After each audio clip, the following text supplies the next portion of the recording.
I asked him what has happened to Nikki and he said she is dead to him. He wants nothing to do with her, but my mother has been crying to him, asking to forgive Nikki as she is not well and they had already lost one daughter. They cannot lose two. He blocked my mother and Nikki and has been on my ex's case about finding me. My ex caved in when my dad said he blocked my mother and Nikki and told him where I lived. I asked that he never show up again unless I give him permission, and he agreed.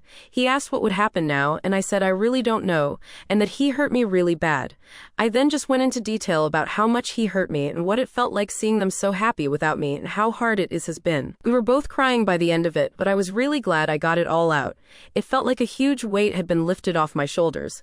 My dad then said he knew a few places around the area and would help get me a better apartment, and he said he would help get a better job, but I told him I wouldn't be leaving this job as my boss helped me out so much and I wanted to repay him at all costs. I said I didn't want him to do anything for me, but I said I do want to reconcile, but it has to be on my own terms, and it is going to take a very, very long time to trust him again, and I may never trust him again. He said he would do anything to make up for what he did. I asked him why Nikki did this and if she said anything about it. Well, she said she thought my ex deserved better than me, and she wanted to see him happy because he was making too many sacrifices in the relationship. She loved him like a brother and wanted to break the engagement off. So that night she asked her friend to come and escort me out of the club so she could get photos and to take me home so her plan could work. She said nothing sexual happened. I went to sleep on the sofa and that was it. He was up playing video games all night until I woke up, which he has proof of apparently.